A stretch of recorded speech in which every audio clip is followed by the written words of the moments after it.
Hello and assalamu alaikum. Welcome to another special live class at 10 Minute School. আজকে আমাদের live ক্লাসের topic হচ্ছে IELTS এবং আজকে আমরা IELTS এর রাইটিং টেস্ট নিয়ে কথা বলবো. So I'm your trainer Sohan. I am a meta learning skills trainer and spoken English trainer at 10 Minute School. I'm also the CEO and founder of Smartifier Academy. With me I have the brilliant Mahir Tazwar. Assalamu alaikum. Who is an IELTS trainer and instructor at 10 Minute School.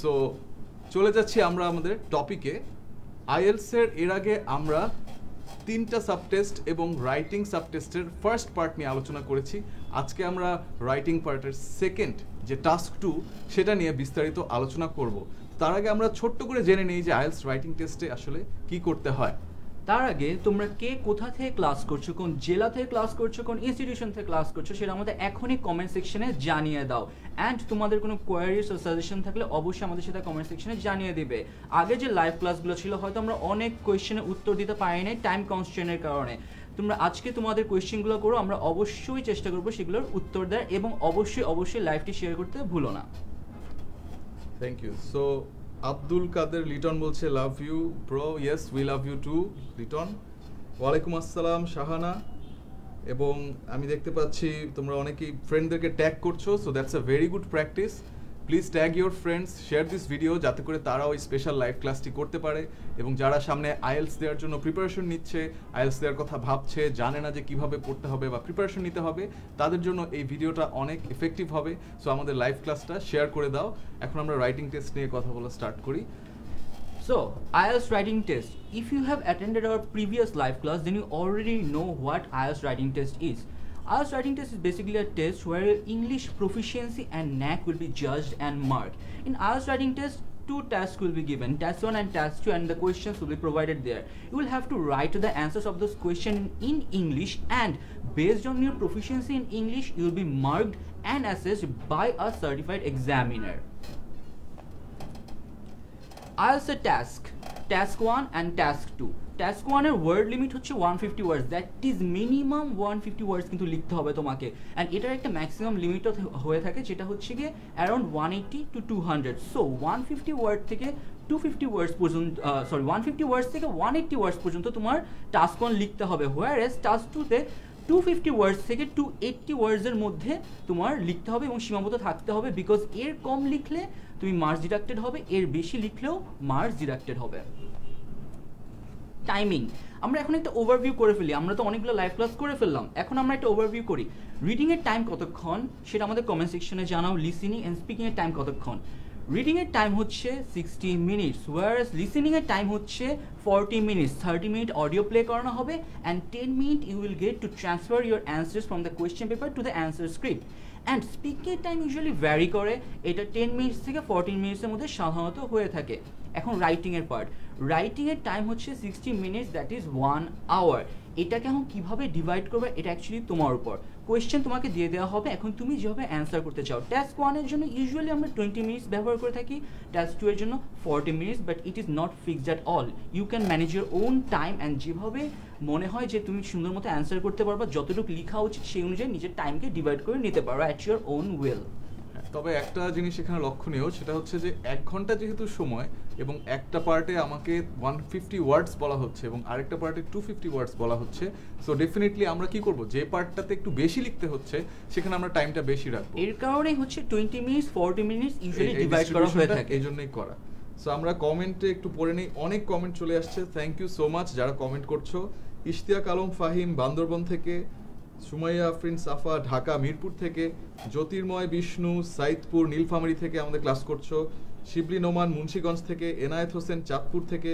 Usaid Sabbir Dhaka University থেকে thank you so much Mariyam Akter Moni Bogura অনেক অনেক নাম চলে এসেছে মাহিরও কয়েকটা পড়ে জানাতে পারো আতাউর রহমান রংপুর থেকে মায়ুষী মিম হচ্ছে ঢাকা উত্তরা থেকে we love you too Tauhidul Faisal thank you so much আমরা ভালো আছি আমরা আস্তে আস্তে সবার কমেন্টই পড়বো তবে আমরা একটু কন্টেন্টটাও এগিয়ে নিয়ে যাই যে নেক্সট আমরা কি জানবো সো আইএলটিএস এর দুইটা প্যাটার্ন আছে অর্থাৎ দুই ধরনের আইএলটিএস দেয়া যায় একটা হচ্ছে একাডেমিক এবং একটা হচ্ছে জেনারেল সো একাডেমিক পার্টে যেই যখন রাইটিং টেস্টটা দিতে হবে তখন আমাদের টাস্ক 1-এ একটা গ্রাফ, টেবল, চার্ট অথবা ডায়াগ্রাম দেওয়া হবে যেটা এক্সপ্লেন করে বলতে হবে, আর টাস্ক 2-তে থাকবে একটা এসে যেটা কোনো একটা অপিনিয়ন কিংবা প্রবলেম অথবা কোনো আর্গুমেন্ট নিয়ে কথা নিয়ে লিখতে হবে।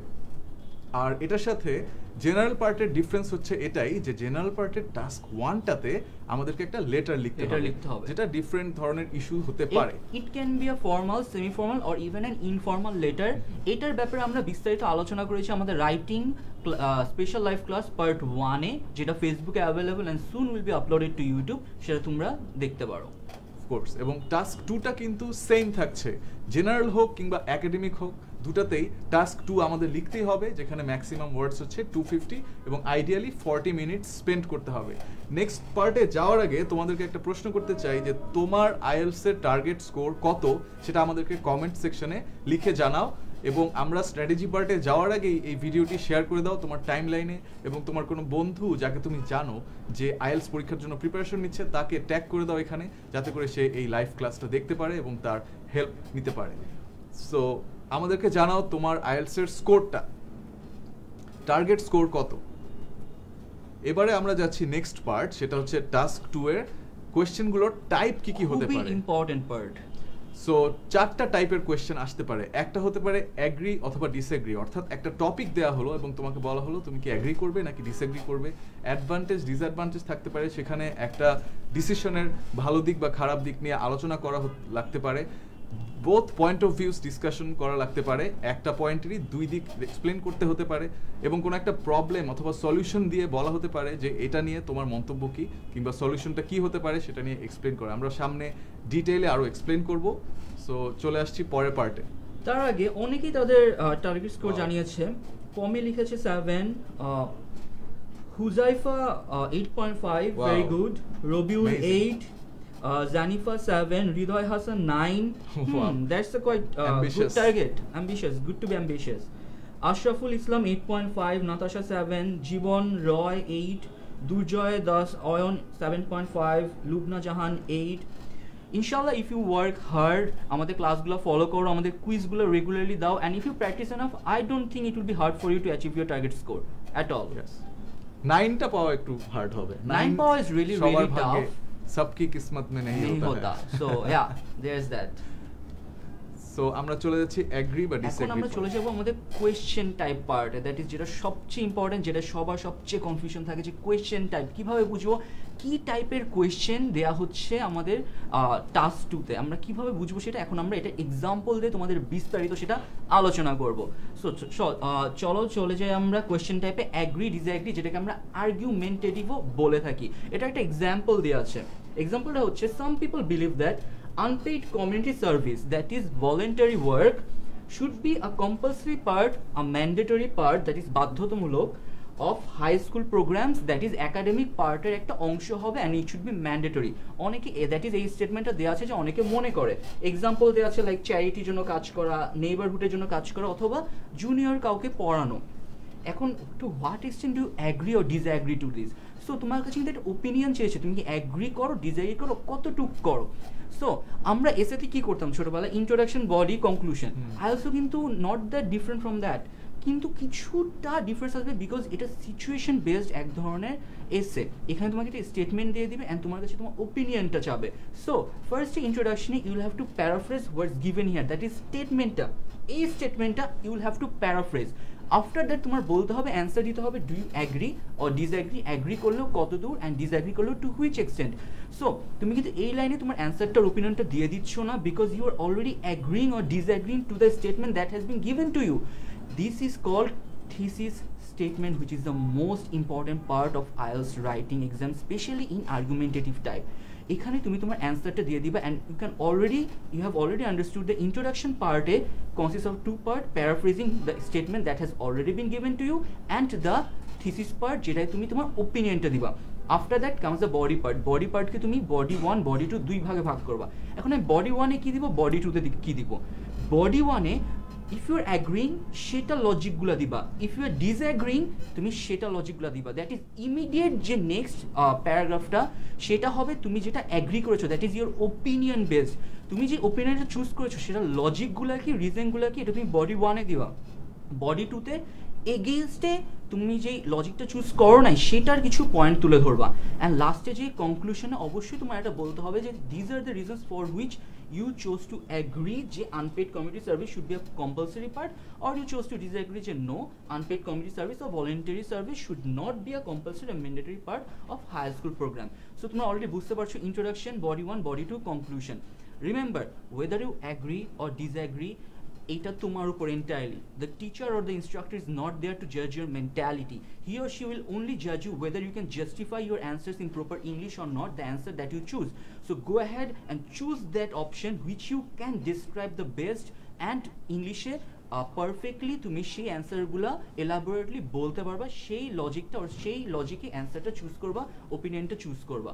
So there is that, and agree or disagree নিয়ে কোনো যদি কোয়ারিজ অর কোনো কোয়েশ্চেন থাকে please do let us in the comment section. আমরা যদি এটার একটু এক্সাম্পলে যাই, সাপোজ তোমাকে এটাই দেয়া হলো লিখতে, প্রথমে আমরা দেখবো যে আসলে কি বলা হচ্ছে, unpaid community service for high school program, অর্থাৎ হাই স্কুলে পড়ার সময় আনপেইড একটা কমিউনিটি সার্ভিস, যেটার কারণে আমাদের সমাজে যেসব মানুষের সুযোগ সুবিধা থাকে না, সেসব সুবিধা বঞ্চিত মানুষদের জন্য কিছু কাজ করতে হবে, যেটার বিনিময়ে কোনো টাকা পাওয়া যাবে না, কিন্তু এটার জন্য একটা মার্কস অ্যাড হবে এবং পরের ক্লাসে ওঠার জন্য একটা নির্দিষ্ট ঘন্টা কাজ করতে হবে। এখন তুমি কি মনে করো যে এটা করা উচিত নাকি উচিত না, এটা কি দরকারি নাকি দরকারি না, এই বিষয়েই লিখতে হবে।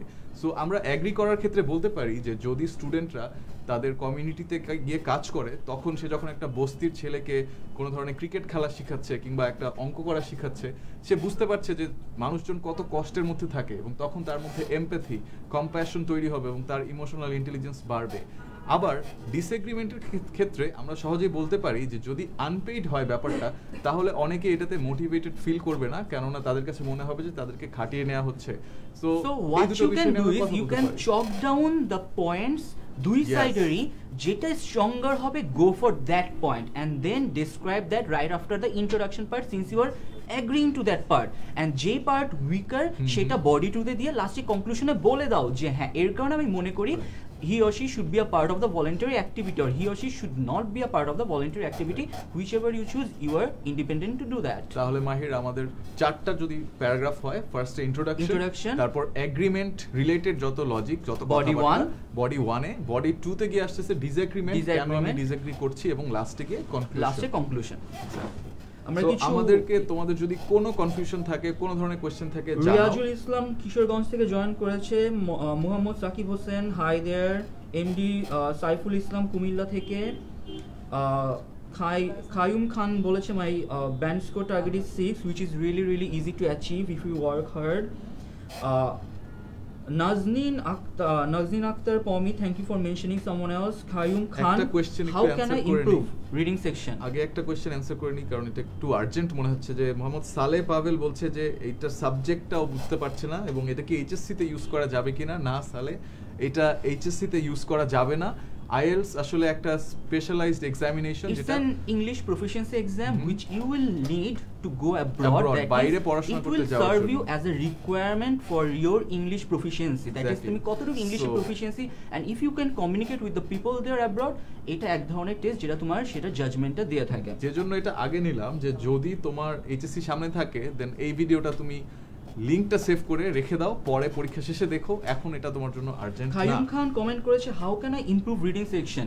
আমরা অলরেডি রিডিং এর উপর লাইভ ক্লাস নিয়ে নিয়েছি, আমাদের কুইজ আছে, রিডিং এর উপর ব্লগস আছে, you can go to 10 minute school website and check those out. There are so many contents that you will find useful. আরেকটা কনফিউশন আসলো মজার, যেটা হচ্ছে মোহাম্মদ মোরসালিন উদ্দিন মুকুল হয়তো মজা করেই লিখেছে, তাও আমি এটা বলি, সে 8.8 পেতে চায়। IELTS এ 8.8 নামে কিছু নাই, আইদার 0 অথবা 0.5, অর্থাৎ 8 পেতে পারো বা 8.5 পেতে পারো বা 9 পেতে পারো। সো টার্গেটটা ওইভাবে সেট করলে তোমার জন্য ভালো হবে। স্কোর দেয়া হয় না IELTS এ, right. So any question you have for us, do let us know. যদি এই অ্যাগ্রি ডিসএগ্রি পার্টটা বুঝতে সমস্যা হয়, আমরা চলে যাচ্ছি আমাদের পরের পার্টটাতে, সেখানে আমরা অ্যাডভান্টেজ অথবা ডিসঅ্যাডভান্টেজ নিয়ে কথা বলবো। সো এই পার্টে আমরা যদি কোয়েশ্চেনটা দেখি, বলা হচ্ছে some graduates prefer to travel for a year between graduation and gaining full time employment. অর্থাৎ গ্র্যাজুয়েশন করবার পর, মনে করো তোমার ইউনিভার্সিটি লাইফটাই শেষ হয়ে গেল, কমপ্লিট করে ফেললে, তারপর 1 বছর তুমি ট্রাভেল করলে, ভুটান গেলে, ইন্ডিয়া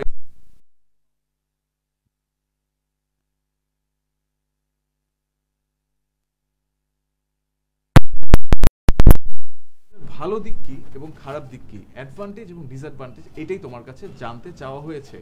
সো প্রথমেই যে ইন্ট্রোডাক্টরি প্যারাগ্রাফটা থাকবে, এখানে তুমি প্যারাফ্রেজ করবে এই বিষয়টিকেই, যে কিছু গ্র্যাজুয়েটরা ট্রাভেল করতে চায়, কোথায় কোথায় ট্রাভেল করতে যাওয়া যেতে পারে, এই ধরনের বিষয়ে তুমি কথা বলে সেকেন্ড প্যারাগ্রাফটাতে এসে তুমি অ্যাডভান্টেজ নিয়ে কথা বলা শুরু করবে, যে বাইরে গেলে অনেক এক্সপিরিয়েন্স হতে পারে, নতুন নতুন মানুষের সাথে পরিচয় হয়, কমিউনিকেশন স্কিলটা অনেক বেশি ডেভেলপ করে, এবং অনেক কালচারাল নর্মস দেখা যায় যেটা আমাদের দেশে হয়তো একদমই অ্যাকসেপ্টেড না, আবার আরেক দেশে সম্পূর্ণরূপে এটা অ্যাকসেপ্টেড এবং সবাই এটা করে।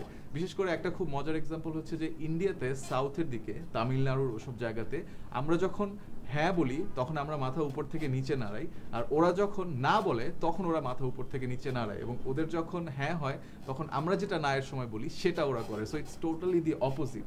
সো যখন এরকম সিচুয়েশনে তুমি কেউ গিয়ে পড়ে, তখন তার জন্য আসলে তার এক্সপিরিয়েন্স এবং তার যে লার্নিং, এটা অনেক তাড়াতাড়ি ডেভেলপ করে। সো এই ধরনের কথাবার্তা দিয়ে আমরা অ্যাডভান্টেজ প্যারাগ্রাফটা, যেটা বডি 1 হিসেবে ফর্ম করতে পারি, এবং বডি 2-তে গিয়ে আমরা ডিসঅ্যাডভান্টেজ নিয়ে কথা বলতে পারি, যে কেউ যদি একটা বছর একটা গ্যাপ নিয়ে নেয় তাহলে সেটা তার জন্য বেশ হার্মফুল হতে পারে, কারণ সে ফেরত এসে study gap and he will have to compete, he or she will have to compete with the new graduates as well. So এবং তার ফ্রেন্ডরা অলরেডি তখন এস্টাবলিশড, তারা হয়তো কোথাও কোথাও এক্সিকিউটিভ হিসেবে জয়েন করে সিনিয়র এক্সিকিউটিভ হয়ে যাচ্ছে, এবং সে তখন শুরু করবে একদম এন্ট্রি লেভেল পজিশন থেকে। এটার কারণে তার ক্যারিয়ারে একটু দেরিতে স্টার্ট হবে, এবং হয়তো তার কিছু মেন্টাল খারাপও লাগতে পারে, আবার যখন সে বিদেশে থাকবে একা একা থাকার জন্য ডিপ্রেশন ইত্যাদি। So the idea is that you have to talk about this topic and you have to present both sides following grammar and using good vocabulary. There is another catch here. Conclusion এ যে তোমার এটা point out করতে হবে, if the advantages or the disadvantages supersedes the other one, that is যদি তোমার মনে হয় the way you describe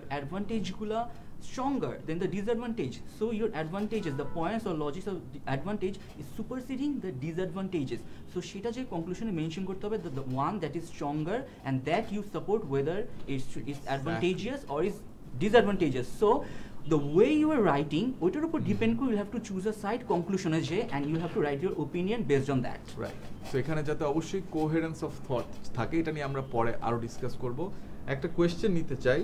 Ashraful Islam বলছে, sir which one is the best computer based writing based in IELTS exam? So হয়তো বুঝতে চাচ্ছ যে কম্পিউটার বেসড এক্সামিনেশন, 10 মিনিট স্কুলের অনেকগুলো আইএলস টেস্ট ডেভেলপ করা আছে, ওখানে গিয়ে তুমি এই পরীক্ষাগুলো নিতে পারবে, পরীক্ষাগুলো দিলে তুমি তোমার স্কোর দেখতে পারবে, আর যদি তোমার এই সবগুলোর পরীক্ষা দেওয়া শেষ হয়ে যায় তখন তুমি ব্রিটিশ কাউন্সিলের কিছু টেস্ট আছে সেটা নিতে পারবে। না, এখানে অলমোস্ট সবই কোশ্চেন যে কি ধরনের এক্সাম দেবে। রিসেন্টলি আইএলস কম্পিউটারাইজড এক্সামও চালু করেছে, স্টার্ট করেছে।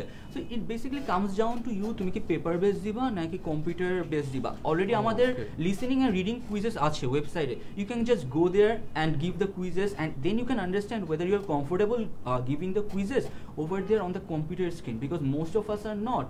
আমরা সাধারণত এটা দিয়ে অভ্যস্ত না, আমরা হাতে লিখে অভ্যস্ত, রাইট? এর কারণে আমরা দেখা যায় যে আইএলস এক্সামটা লিখিত খাতার মধ্যে দিতে চাই, বাট কম্পিউটারাইজড এক্সামও শুরু করেছি, you have the option to choose, যেটা কমফোর্টেবল মনে হয় just go for that without typing speed ভালো থাকে এবং কম্পিউটার ইউজ করতে কোনো ধরনের সমস্যা না হয়, তাহলে তুমি সেটাও চিন্তা করতে পারো এবং টেস্ট দিয়ে দেখতে পারো। এখন ওই অপশনও দিয়ে দিয়েছে, so you can choose either of them. Right, so good pick up there Mahir. এবং এই প্রশ্নটা আরো কয়েকজন করেছে, আমি ফারিহা এই প্রশ্নটা করেছে, so you got the answer right now. If you have any other questions do let us know. আমরা চলে যাচ্ছি পরের পয়েন্টে, যেখানে we have to discuss both of the views. আচ্ছা, so discuss both views. As you can already guess from the name, দুইটা view আছে, দুইটা point of view or stand point থাকে, যেটা তোমাকে ডিসকাস করতে হবে। A statement is already given here that some people think it's government's responsibility to tackle environmental issues, whereas others believe it's up to individual to be environmentally responsible. দুইটা statement দেওয়া আছে, দুটা point highlight করা আছে, বলা discuss both views. That is introduction. Obviously you are going to paraphrase, there is no turning away from that. Introduction means you are going to paraphrase what's written here as statements. After that comes body 1. Body 1 A obviously যে first statement, that is some people think it's government's responsibility to tackle environmental issue, এটা নিয়ে describe করতে হবে, এটার stand point, that is তোমার point of view তুলে ধরতে হবে, ডিসকাস করতে হবে, এটার পজিটিভ অ্যান্ড নেগেটিভ ডেভেলপমেন্ট তুলে ধরে এই বডি ওয়ানটা ফর্ম করতে হবে। বডি টুতে আমরা কি দিব? Obviously the second statement, that is it is up to individual or each person to be environmentally responsible. That is in body টুতে আমরা এই পয়েন্টের ব্যাপারে কথা বলবো, এটার পজিটিভ সাইড আর নেগেটিভ সাইড তুলে ধরবো। এখন আমরা কনক্লুশনে কি দিব? কনক্লুশনে আমরা আমাদের ওপিনিয়ন দিব। আমরা যদি মনে করি গভর্নমেন্টের responsibility higher or greater than that of each person, আমরা সেটা কনক্লুশনে তুলে ধরবো। আমরা যদি মনে করি ইন্ডিভিজুয়ালের responsibilities and actions are much greater or higher than that of governments, আমরা সেটা তুলে ধরবো। আমরা এটাও বলতে পারি যে দুজনের একত্রিত ফর্মে, দ্যাট ইজ কোলাবোরেশনের ফর্মে আমরা এনভায়রনমেন্টাল ইস্যুস ট্যাকেল দিতে পারি and it will be much helpful. That is আমাদের ওপিনিয়নটা আমরা আমাদের কনক্লুশনের মাধ্যমে তুলে ধরবো। এবার নেক্সট পার্টটায় যাই, সেটা হচ্ছে প্রবলেম অথবা সলিউশন। সো এই পার্টের এক্সামে বলা হচ্ছে সিটিজ অ্যান্ড টাউনসে there is a high volume of traffic which is the problem. So এটার কজ কি এবং এটার অ্যাকশন কি কি নেওয়া যাবে যাতে করে আমরা এই প্রবলেমটা সলভ করতে পারি। একই ফর্মুলায় প্রথমে আমরা ইন্ট্রোডাকশনে প্যারাফ্রেজ করে সিচুয়েশন নিয়ে কিছুটা লিখব, তারপর আমরা বডি ওয়ানে এসে এখানে যেহেতু কজের কথা বলা হচ্ছে সুতরাং আমরা ট্রাফিক প্রবলেমের কজগুলো নিয়ে আলোচনা করব, কি কি কজ হতে পারে, এবং তারপর সলিউশন কি হবে সেটা আমরা বডি টুতে গিয়ে ডিসকাস করব, এবং ফাইনালি কনক্লুশনে এসে আমরা একটা কোহেরেন্ট অপিনিয়ন প্রেজেন্ট করব। And now we are going to go into the strategies that are going to help you write a fantastic task 2 assignment. So চলে যাচ্ছি আমরা স্ট্র্যাটেজিতে। আচ্ছা, to mention this strategies are only particularly for task 2। আমরা পরে বিস্তারিত strategy আলোচনা করব ফর টাস্ক 1 অ্যান্ড টাস্ক 2। এগুলো শুধুমাত্র টাস্ক 2 এর জন্য পার্টিকুলারলি স্ট্র্যাটেজি ফর্ম করা হয়েছে তোমাদের জন্য। তোমরা কেউ যদি টাস্ক 2তে এর আগে পার্টিসিপেট করে থাকো বা কোনো ধরনের প্র্যাকটিস করে থাকো তাহলে আমাদেরকে জানাও যে কোন পার্টটাতে তোমাদের সমস্যা হয়েছিল বা কোথাও কোনো ধরনের ইস্যু ফেস করেছিলে কিনা, এবং যদি কোনো কোশ্চেন থাকে সেটা তোমরা আমাদের কে জানাও। কোথা থেকে ক্লাস করছো, কোন জেলা থেকে ক্লাস করছো, কোন ইনস্টিটিউশন থেকে ক্লাস করছো সেটা আমাদের এখনই কমেন্ট সেকশনে জানিয়ে দাও। তোমাদের টার্গেটস করে আমাদের কমেন্ট সেকশনে জানিয়ে দাও। আমরা তোমাদের কোয়েশ্চেন্স অ্যান্ড সাজেশনস অ্যান্ড কোয়ারিজগুলো নিয়ে হেল্প করবো, সেগুলো কমেন্ট সেকশনে মেনশন করে দাও। অ্যান্ড অবশ্যই ভুলবে না তোমাদের ফ্রেন্ডদের মেনশন করতে যারা হয়তো সামনে আইএলটিএস এক্সাম দিবে, এবং অবশ্যই ভিডিওটি শেয়ার করতে ভুলবে না।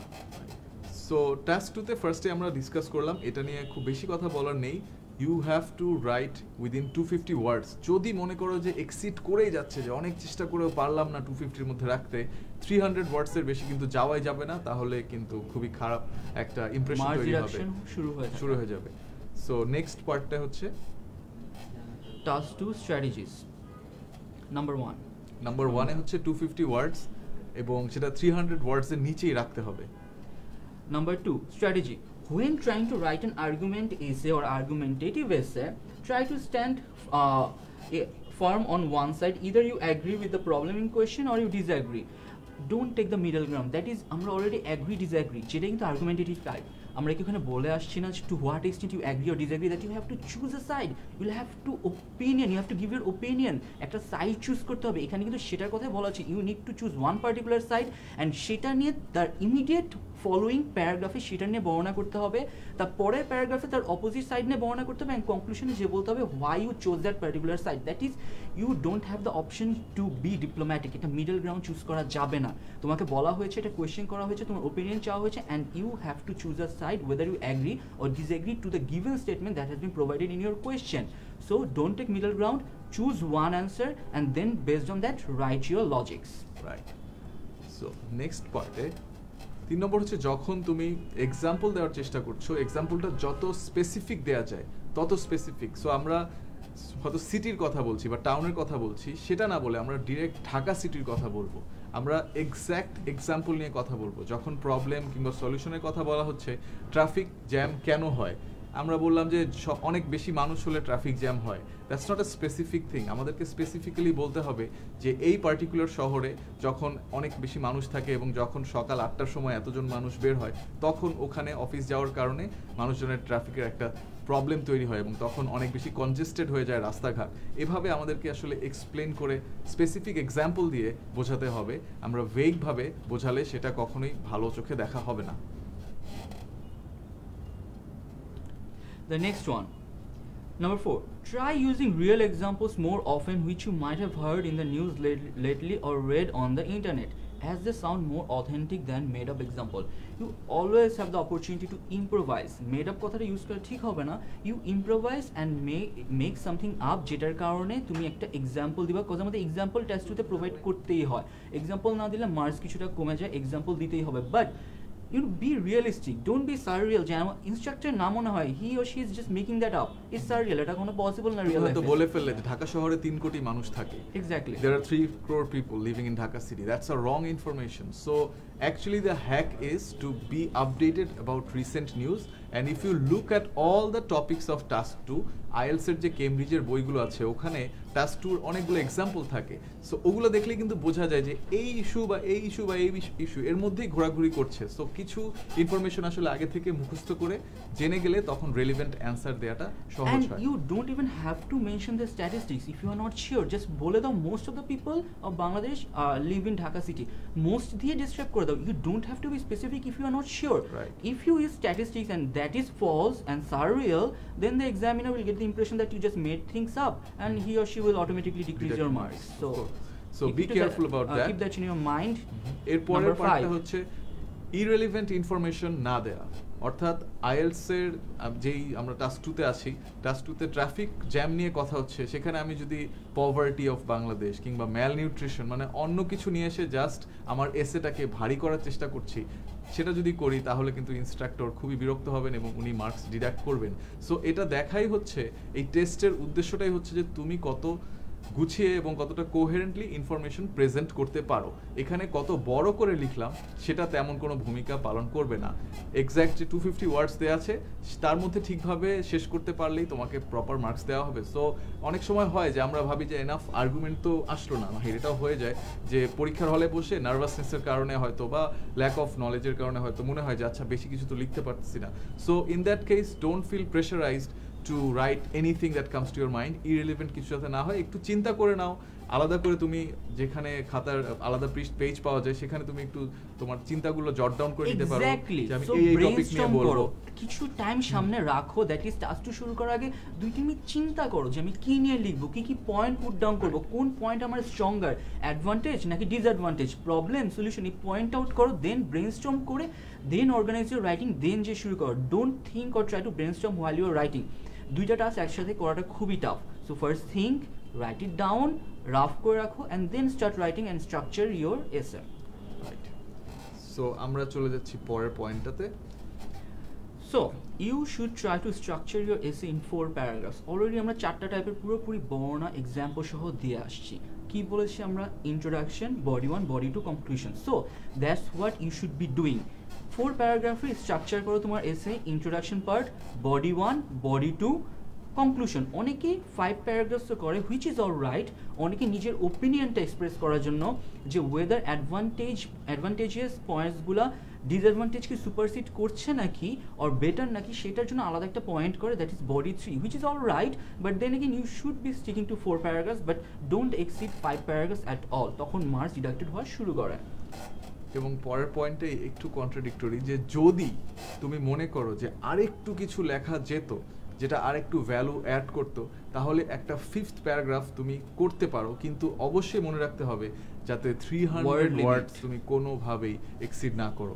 সবচেয়ে সেফ জোন হচ্ছে 260, 265 এর মধ্যে রাখা। এবং 250 বলা হচ্ছে, 250 হিট করলে তুমি চেষ্টা করো যে কমিয়ে নিয়ে আসতে। এবং এই ক্ষেত্রে আমি যেটা করেছিলাম আমার আইএলটিএস দেওয়ার সময়, আমি লিখে আসলে দেখতাম যে এই সাইজে যদি আমি লিখি তাহলে 1.5 পৃষ্ঠা লিখলেই আমার এত ওয়ার্ডস হয়ে যাচ্ছে, 2 পৃষ্ঠা লিখলেই আমার এত ওয়ার্ডস হয়ে যাচ্ছে। And the very good hack what you can do is নেটে সার্চ দাও না, এখনই দিয়ে ফেলো যে আইএলটিএস রাইটিং এর যে শীটটা পাওয়া যায়, যে শীটে তুমি এক্সাম দিবা সেটা নেটে available, download a PDF, get a print out, start practicing over there, then you will understand যে কোন পেজে কোন লাইনে আসলে তোমার অ্যারাউন্ড 260 or 270 ওয়ার্ডস হয়।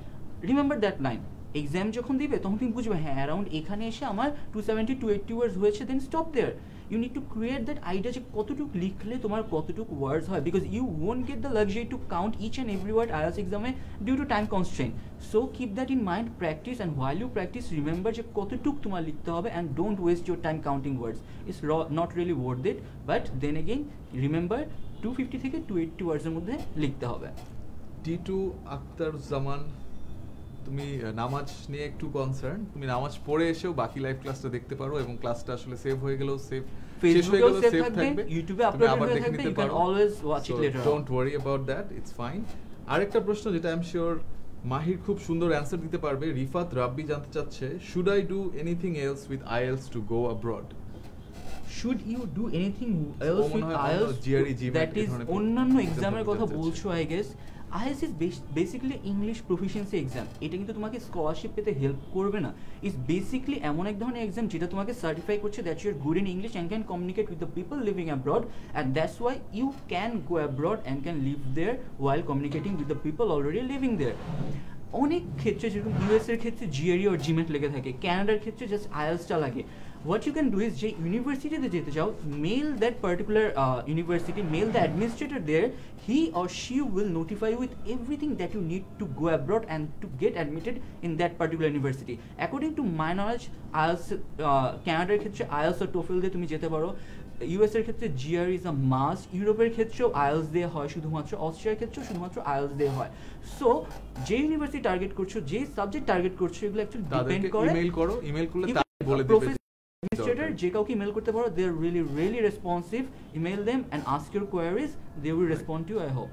আমরা কি পরের টপিকতে চলে যাব? হ্যাঁ, অবশ্যই।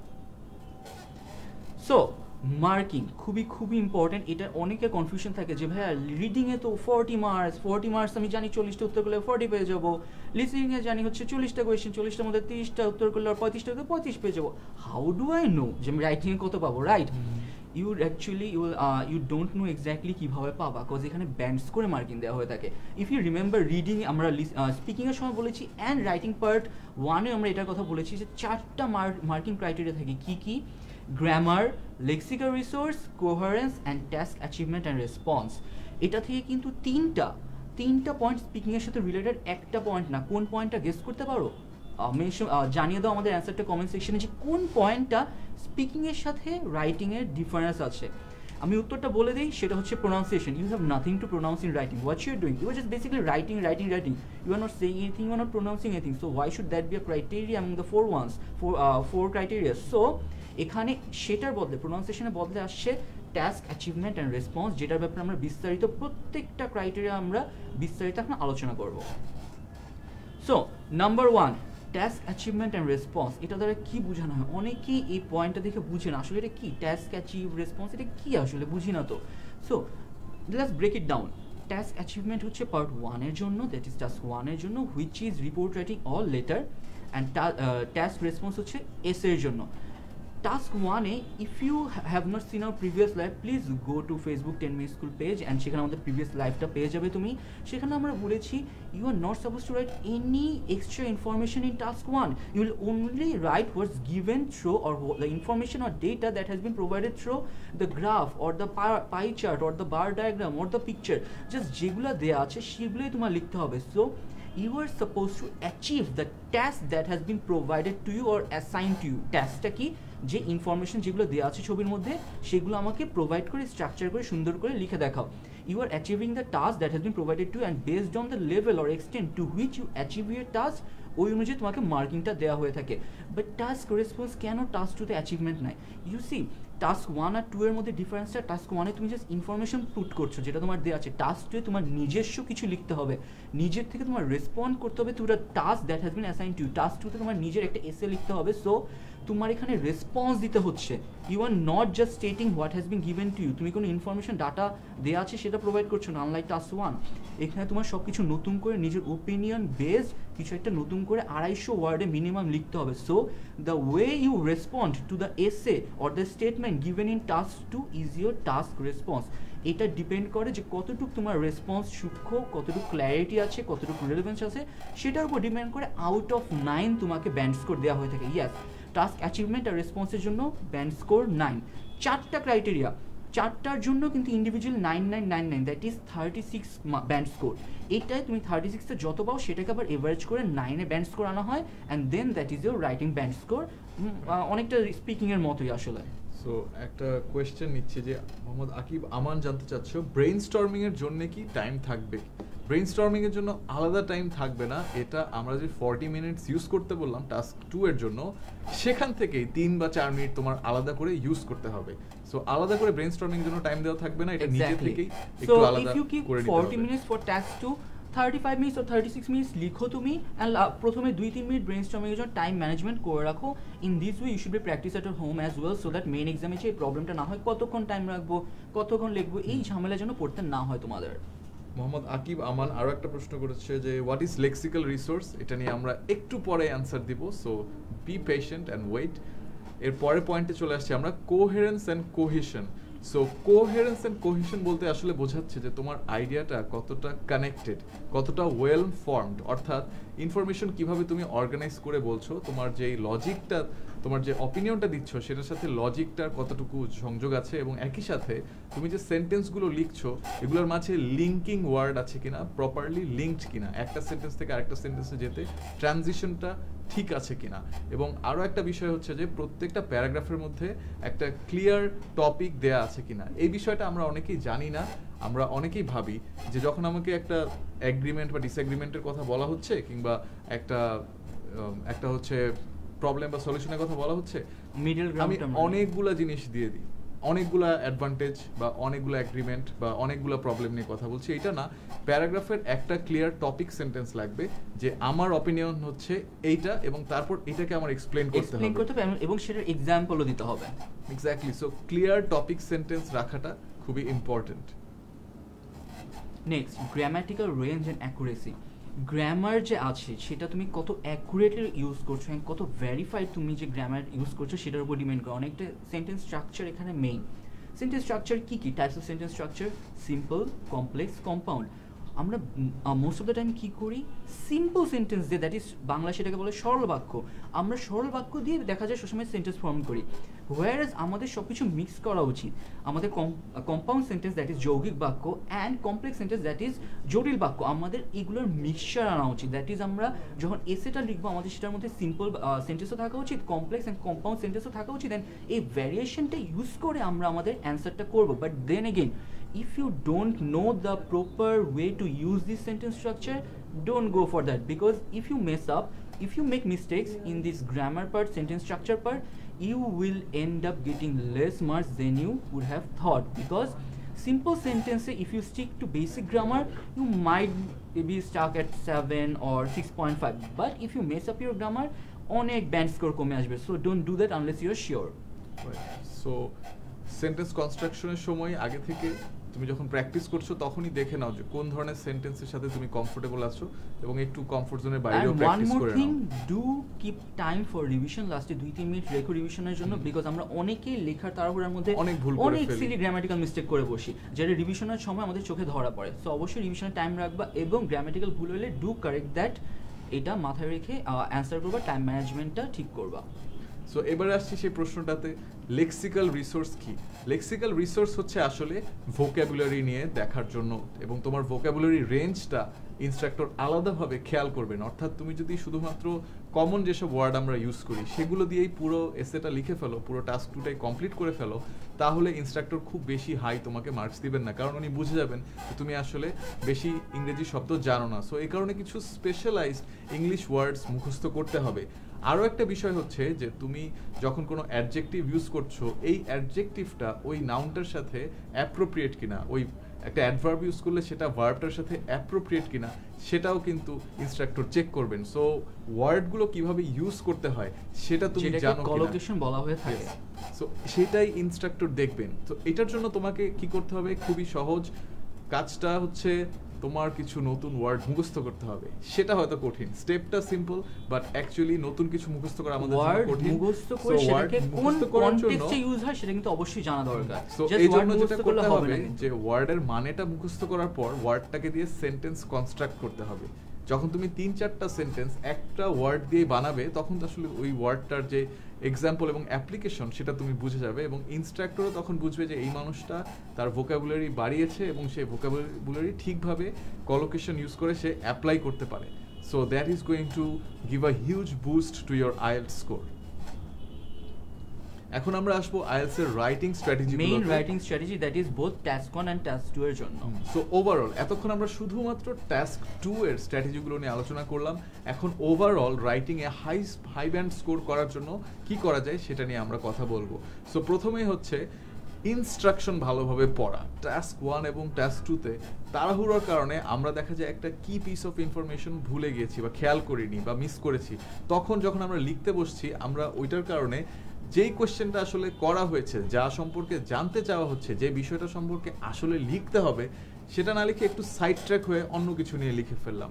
ট্রাফিক জ্যামের কথা লিখতে গিয়ে আমি হয়তো রোড অ্যাক্সিডেন্ট নিয়ে লেখা শুরু করে দিলাম। আমার কাছে কিন্তু ট্রাফিক জ্যাম নিয়ে জানতে চাওয়া হচ্ছে, road accident can be a part of it, but আমরা দেখা গেল যেহেতু এই বিষয়টা নিয়ে অনেক কনসার্ন আমরা ওইদিকে চলে গেলাম, তখন কিন্তু ইনস্ট্রাক্টর তোমাকে অবশ্যই মার্কিং কম দিবেন।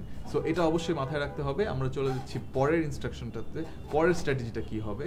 That is write legibly. তোমার হ্যান্ডরাইটিং কত সুন্দর, কত ইটালিক হ্যান্ডরাইটিংয়ে তুমি লিখতে পারো নাকি স্ট্রেট, ইট ডাজন্ট ম্যাটার। তোমার হ্যান্ডরাইটিং চেক করতে সেখানে instructor is not checking your certified examiner is not checking there to check your handwriting, he is there to check your English. But তোমার হ্যান্ডরাইটিং যদি এমন হয়ে থাকে যে সেটা সে বুঝতেই পারছে না, অবশ্যই সে সেটা ইগনোর করে দিবে, কেটে যাবেন। অবভিয়াসলি তখন তোমার মিনিংটা ক্লিয়ারলি দাঁড়াবে না, তুমি কি বুঝাতে চাচ্ছ সেটা কনভে করা হবে না, অ্যান্ড তোমার মার্কস ডিডাক্টেড হবে। অফকোর্স অলওয়েজ মনে রাখবা to keep a clear handwriting, no matter how good your handwriting is, it doesn't matter, as long as is clear you are good to go. Next point হচ্ছে linking devices use করা। Linking device খুবই important একটা factor, যেটা আমাদের আসলে যারা SSC জন্য পড়াশোনা করি তাদের অনেক সময় দুঃখজনক হলে শেখানো হয় না। সেটা হচ্ছে একটা সেন্টেন্সের পরে আরেকটা সেন্টেন্স যখন আনছি আমি কোন কোন ওয়ার্ড দিয়ে থটটাকে কানেক্ট করতে পারবো। And, thereafter, therefore, moreover, so, until, then, এই ধরনের ওয়ার্ড ইউজ করে কিন্তু আমরা আগের সেন্টেন্সের সাথে পরের সেন্টেন্সের একটা কানেকশন ফর্ম করতে পারি, এবং এটা খুবই ইম্পর্টেন্ট। এটা যারা ঠিকভাবে ইউজ করতে পারে, এটা ইনস্ট্রাক্টরকে সাথে সাথে একটা সিগন্যাল দেয় যে এই মানুষটার ইংলিশ অ্যাবিলিটিটা ভালো এবং একে একটু বেশি স্কোর দেওয়া উচিত। So linking device is very important. Search করলে অনলাইনে তুমি অনেক লিঙ্কিং ডিভাইসেসের এক্সাম্পলস পাবে, and use them, practice them and include them in your writing. Definitely this will boost your IELTS score. So pen or pencil, অনেকে confusion থাকে যে ভাইয়া pen use করবো না পেন্সিল ইউজ করবো, কোনটা ইউজ করবো, can I please use pen, because we are accustom to write with pen. আমরা পেন দিয়ে লিখে থাকি, দেখা যায় আমরা যখন এই বয়সে এসে আমরা পেন্সিল দিয়ে লিখি খুবই স্লো লেখা হয়, দ্যাট ইজ আমাদের স্পিড আসে না। বাট এখানে একটা ক্যাচ হচ্ছে, ওর প্রবলেম হচ্ছে যে if you write with pen, আমরা যখন অনেক প্রেশার দিয়ে পেনে লিখি পরের পেজে কিন্তু একটা মার্ক রয়ে যায় সেটার, তো কিছুটা আনক্লিয়ার মনে হয়, যে ক্লিয়ার না লেখা, কাটলেও সেটা বাজে দেখা যায়। ইউ ক্যান কাট আউট, যে হচ্ছে you can cut out, but অনেক বাজে দেখা যায়, অনেক কাটাছিড়া হয়। অ্যান্ড দেন এগেইন তুমি কিন্তু লিখার মাঝখানে, লাইনের মাঝখানে কোনো গ্যাপ রাখছো না, সো কেটে তুমি লিখবাটা কোথায়, তোমাদের লেখার সেই স্পেসটাও থাকে না। So obviously it's recommended that use pencil. Pencil I know যে আমরা অভ্যস্ত না, আমাদের লেখার স্পিডটা অনেক কমে যায়, we have to sharpen the pencil as well, but then again কিছু ভুল গেলে, হুইন ইউ রিভাইজ কোনো গ্রামাটিক্যাল ও স্পেলিং ভুল গেলে, we can always erase that part and write again. So what you are suppose to do is, যখন exam দাও বাসায় আর প্র্যাকটিস করো, use a pencil, write as often as possible, at least before IELTS exam, with a pencil, so that you get habituated to write with a pencil in the main exam. So obviously I would suggest pencil use kora, but you have the liberty to choose between pen and pencil. IELTS e jokhon exam dite jabe orai tomake ekta pen pencil dutai provide kore dibe, because you have the liberty to choose. But remember, listening and reading e always pencil use korte hobe, not pen. Writing e you have the liberty, but I would suggest use a pencil. সো Ashish hi বলছে, hi Ashish, আমাদেরকে জানাও তুমি কোথা থেকে বলছো এবং কোন ইনস্টিটিউশন থেকে এই ভিডিওটি দেখছো, এবং তুমি এটাও আমাদেরকে জানাও যে তোমার টার্গেট ব্যান্ড স্কোর কত। We are very interested to know that. Aqib Aman আরেকটা প্রশ্ন করেছে, ভোকাবুলারি স্কিল কিভাবে বিল্ড আপ করা যায়। এটার জন্য আসলে ওই একটাই way, there are some frequency words, hot words বলা হয়, এসএটি হট ওয়ার্ডস। সো ওই ক্ষেত্রে ওই সার্চটা দিলে 300, 400 বা 500 ওয়ার্ডের একটা লিস্ট পাওয়া যায়।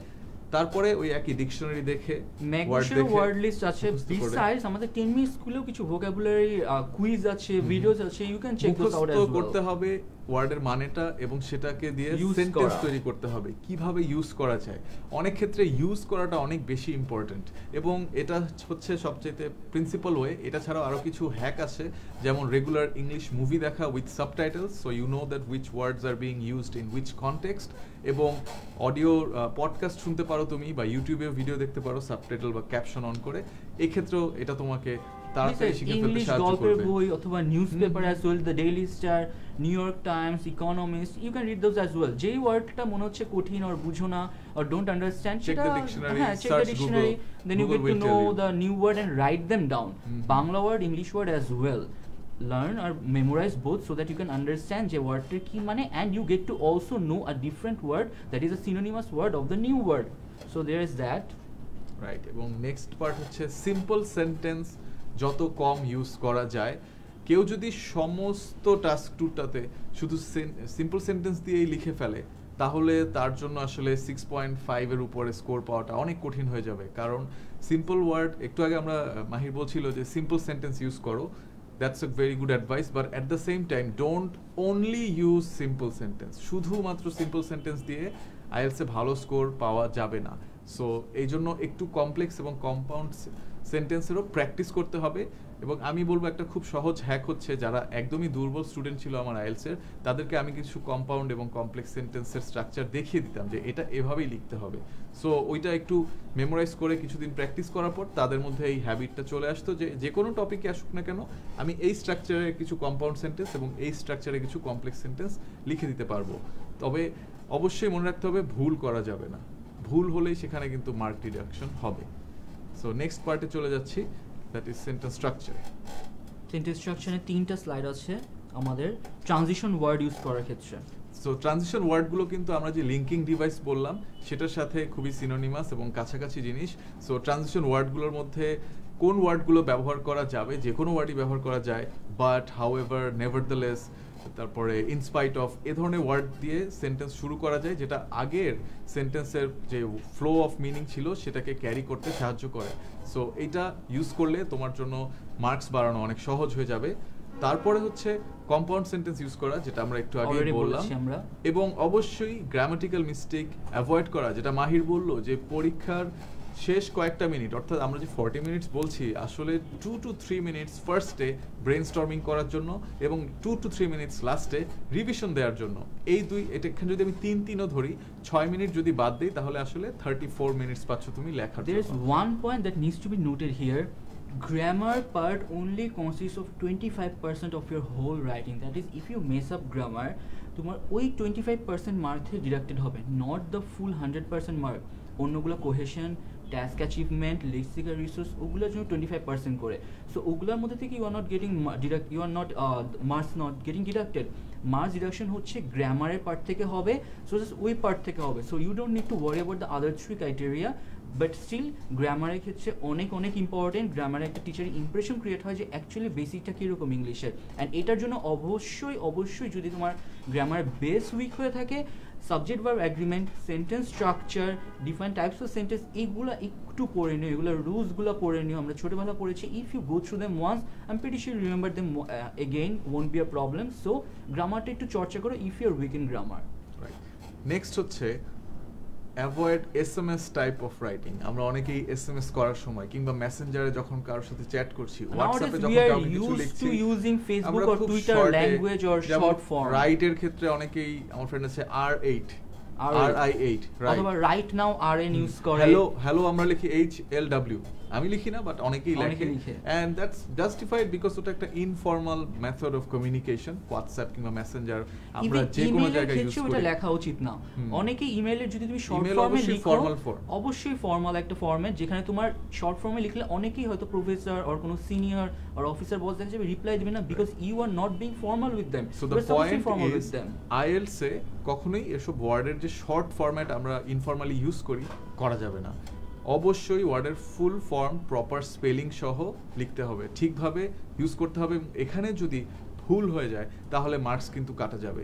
এছাড়াও your, mine, yours, ours, their এগুলো কোথায় কিভাবে বসে সেটাও ঠিকভাবে ইউজ করতে হবে, এবং অবশ্যই ফর্মাল টোন যেটা এটা মেনটেন করতে হবে। মনে রাখতে হবে যে it's not a casual letter that you are writing to a friend, এটা অ্যাকচুয়ালি এমন একটা টাস্ক তুমি লিখছো যেটা 4 জন ইনস্ট্রাক্টর আলাদাভাবে 4টা ক্রাইটেরিয়ার জন্য স্টাডি করবেন। So definitely you do not want to use this kind of SMS or messenger type of writing. So the last point strategy ক্ষেত্রে copying the question, is it logical for you যে তুমি কোয়েশ্চেনটাই copy করে দিবা? If you're copying the question, how would the instructor or the certified examiner know that you are using your brain and writing it and changing it and writing your own introduction? How would he or she know that you are using your own language? You are লেখার not. শুরুতেই যদি কেউ copy করে দেখিয়ে দেয়, অনেকেই যেটা করে যাচ্ছে ইন্ট্রোডাকশনের সময় মাথা বেশি খাটাবো না, যা লেখা আছে ওখানে কোশ্চেনে ওইটাই আমি তুলে দিলাম, But you are not supposed to and do that's that. the first thing the instructor is seeing. তাহলে ফার্স্ট ইমপ্রেশনটা কি হবে নষ্ট হয়ে যে যাবে। ও আসলে মনে হয় না খুব একটা ভালো, 5 মাথায় অলরেডি চলে আসতেছে, 4, 4.5, 5 বা 5.5 দিয়ে So তোমাকে what you should be perfect. doing, never copy the question. I know I already told you যে স্টেটমেন্ট থেকে তোমার ইন্ট্রোডাকশনটা লিখতে হবে, বাট প্যারাফ্রেজ ইট, স্টেটমেন্টটা Be পড়ো, creative. বাংলায় নিচে ট্রান্সলেট করে নাও, মাথায় রাখো, টার্ন অ্যারাউন্ড দ্য কোয়েশ্চেন দেখো, এন্ড দেন নিজের মতো করে এবং এখানে একটা আরো সেন্টেন্স একটা ফর্ম hack করো। আছে যেটা আমি শুরুতে করতাম, যে 2 থেকে 3 মিনিটে আমি ঠিক করে নিতাম যে আমি এগ্রিমেন্টটা কোন লজিকের উপরে করব, এবং লজিক দেখা যেত 5টা লিখলাম, এই 3টা মনে হচ্ছে ভালো লজিক, এই 2টা খারাপ, ঠিক আছে, সো আমি লজিকগুলো সেট করলাম। এবার আমি ইন্ট্রোডাকশনটা এমন ভাবে লিখতেছি যে আমি আসলে ওই লজিকগুলো ওই নিয়ে লজিকের যাব, পয়েন্টে নিয়ে যাব, সেটা যেন So ইনস্ট্রাক্টর coherence-টা অর তখন অনেক এক্সামিনার বেড়ে বুঝে, যাচ্ছে। দ্যাট ইজ রিলেভেন্সটা থাকে তখন। So never copy the question, paraphrase the statement that has been given to you. I told you যে কোনো হুক দ্যাট ইজ ইউজুয়ালি আমরা কি করি, অনেক সুন্দরভাবে একটা এসে শুরু করি, that it is a glorified city that we live in, এরকম কোনো কিছু দরকার নাই। আইএলটিএস এর ক্ষেত্রে what you suppose to do, যে স্টেটমেন্টটা থাকবে সেটাকে জাস্ট প্যারাফ্রেজ করে লিখে ফেলো না, but never copy the question. এবং ওভারঅল রাইটিং স্কিল ডেভেলপ করার জন্য আমাদেরকে একটা জিনিস করতেই হবে, that is practice, practice and practice. নিয়মিত না লিখলে রাইটিং স্কিল কখনো বাড়বে না, এবং একই সাথে রাইটিং ইমপ্রুভ করার জন্য, অর্থাৎ আউটপুট যদি আমরা রাইটিং দেখি, ইনপুটটা কি, সেটা হচ্ছে রিডিং। সো আমাদেরকে রেগুলারলি ইংলিশ নিউজপেপার এবং ইকোনমিস্ট, গার্ডিয়ান এই ধরনের যে পত্রিকা বা ম্যাগাজিন আছে, নিউ ইয়র্ক টাইমস আছে, এগুলো পড়তে হবে এবং পড়ে রাইটিং স্টাইলটা স্টাডি করতে হবে। ইউনিলার একটা ইউটিউব ভিডিও বের করেছে, সেখানে ক্রিশ্চিয়ানো রোনাল্ডোর একটা ইন্টারভিউ নিয়েছিল। দেয়ার ওয়াজ আ guy who was asking Cristiano Ronaldo, how can I be like you? He said 3 things: practice, practice and practice. Just keep on practicing. There is no quitting. So প্র্যাকটিসের alternative আসলে কিছু নাই। No matter sports, no matter education, নিজেকে চর্চা করা, no matter any other alternative, নিজেকে যত তুমি চর্চা করবা তত তোমার নিজস্ব পার্সোনাল স্কিলগুলো বাড়তে থাকবে। একটা কম্পিটিশনের মতো, দ্যাট ইজ তুমি একটা জিনিস জানো, বাট এটাকে তুমি কত ইমপ্রুভ করতে পারো, নিজেকে অন্যদের থেকে কত আরো বেটার করতে পারো, অ্যান্ড ওই জায়গায় নিজেকে কত এক্সেল করতে পারো অন্যদের থেকে। there is no alternative to practice regarding that. So keep on practicing. Next day আমরা শেষের পার্টে চলে আসছি আমাদের স্পেশাল লাইভ ক্লাসের, এবং এখানে আমরা ওভারঅল কিছু পয়েন্ট বলবো যেটা আইএলটিএস এর ওভারঅল স্কোর হাই করার জন্য কাজে দেবে। ফার্স্টেই হচ্ছে কম্পোজার মেনটেন করা, অর্থাৎ নট লুজিং ইয়োর কুল, অর্থাৎ ভয় না পেয়ে যাওয়া কিংবা মাথা খারাপ না করে ফেলা। সো যেভাবেই তুমি স্ট্র্যাটেজাইজ করে গেছো, হয়তো এক্সামে অন্য কিছু চলে আসছে, that's fine, maintain your composer and don't lose your cool. Next যেটা হচ্ছে, সেটা আমরা অনেকেই ভুল করি যে আমরা 7 এম করছি। শুরুতে আমাদেরকে অনেকেই জানিয়েছো যে আমি 7 পেতে চাই, টার্গেট স্কোর 8 রাখছি, 9 রাখছি, 7.5 রাখছি। আসলে আইডিয়াল কত রাখা উচিত? আইডিয়াল স্কোর অবশ্যই আমি যেটা পেতে চাই, তোমার ইউনিভার্সিটি তোমার কাছে যেটা চাচ্ছে, হয়তো 7 চাচ্ছে, হয়তো 7.5 চাচ্ছে, কিংবা 6.5 চাচ্ছে, যেটাই হোক না কেন, দ্যাট স্কোর +1।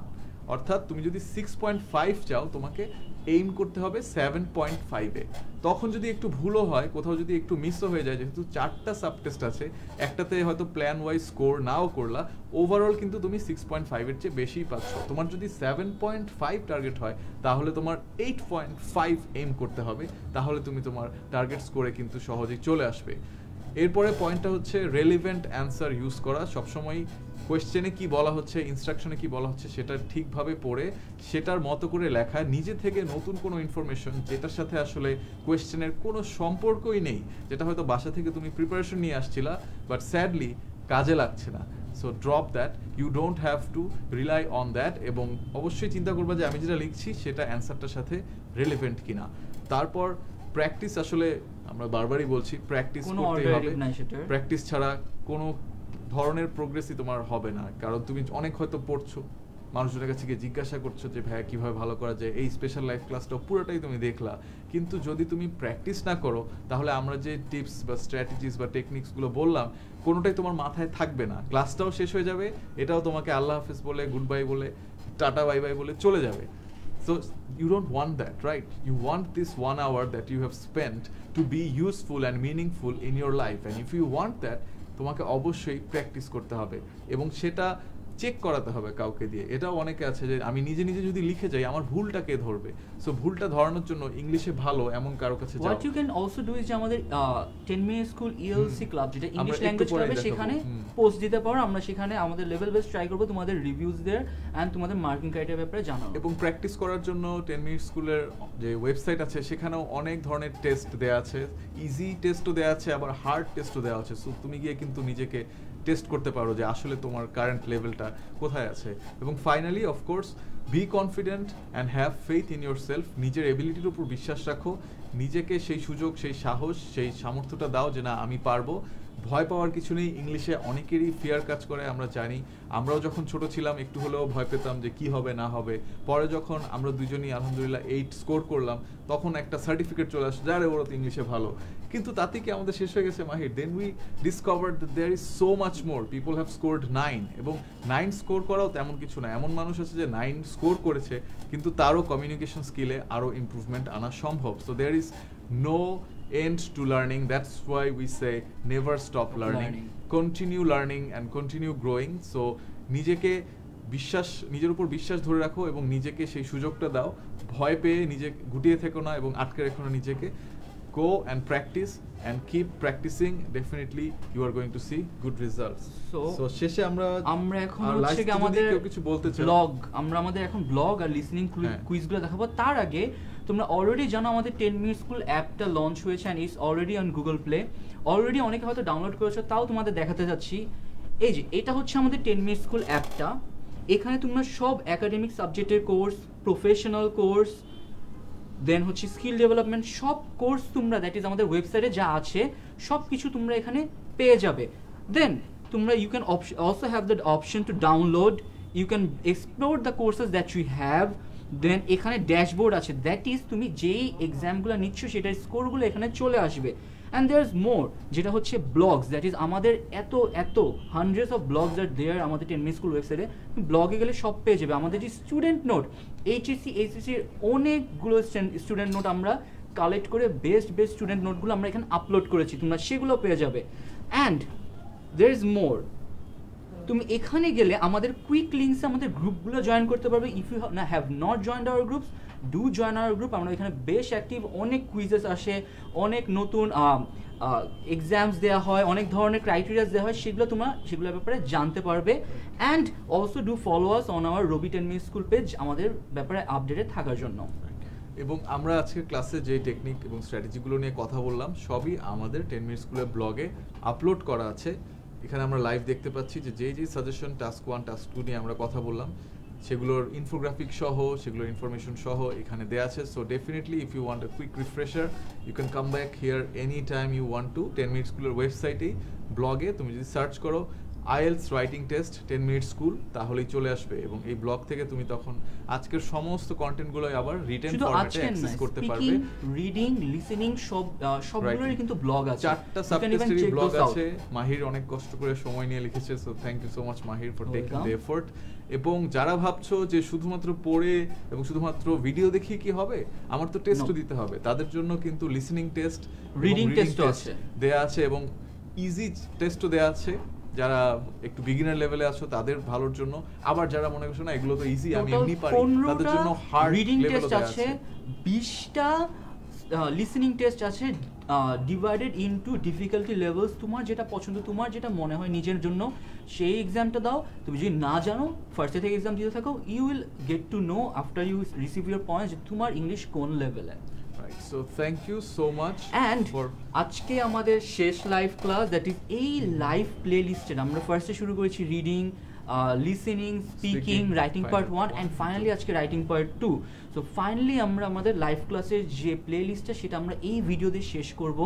আমাদের এটা ফেসবুকে থাকবে, আমাদের সুন রাইটিং পার্ট 1 আর 2 দুইটা ইউটিউবে আপলোডেড হয়ে যাবে, and a whole new playlist on IELTS live class will be created. Already কিন্তু শামির মুনতাজিদ ভাইয়ের কিন্তু পুরো IELTS এর প্লেলিস্ট আছে, যেখানে শর্ট ভিডিওতে ভাইয়া খুব সুন্দরভাবে সব কিছু বুঝিয়ে দিয়েছে, অ্যান্ড লাইভ ক্লাসে আমরা সেটার বিস্তারিত আলোচনা করেছি, যেটা অলসো ইউটিউবে অ্যাভেলেবল। আমাদের কুইজ আছে, আমাদের ব্লগস আছে, so you can, if you want to genuinely wholeheartedly want to prepare yourself for IELTS exam, I think you should check this out. Resources and you must check this out. এবং আমি অবশ্যই আবারও মনে করে দেবো, practice and finally যারা 4টা video, 5টা আমাদের ভিডিও 4টা সাবটেস্টের উপর সবগুলোই দেখেছো, তাদের জন্য অনেক thank you so much for investing this time on yourself. তুমি যে এই ভিডিওগুলো দেখলে, এটা আসলে তোমার নিজের জন্যই সবচাইতে হেল্পফুল হবে। এবং যা শিখলে, once again I am repeating myself, apply this in your life and put this into practice and always reflect that how you can be better. And this is not and the this end. is going If to you have improve questions, do post them in 10 Minute School English Language Club. অনেকগুলো question জমে গেলে I will inshallah try to go live in that group and answer your queries and question as well. So do post them in our 10 Minute School English Language Club, and hopefully আমরা আরো English proficiency videos, blogs and quizzes নিয়ে soon আসার try করব। Stay with us, stay tune. 10 Minute স্কুলের চ্যানেলে অবশ্যই always চোখ রাখবে, বিকজ আমাদের শুধু ইংলিশ প্রফিসিয়েন্সি না, HSC, ACC, স্কিল ডেভেলপমেন্ট অনেক কিছু নিয়ে কিন্তু প্রায় ভিডিও আসে, সেগুলো অবশ্যই দেখবে to learn more and more about this. So thank you so much for being with us. We wish you all the best, and we want to say in the end, never stop learning.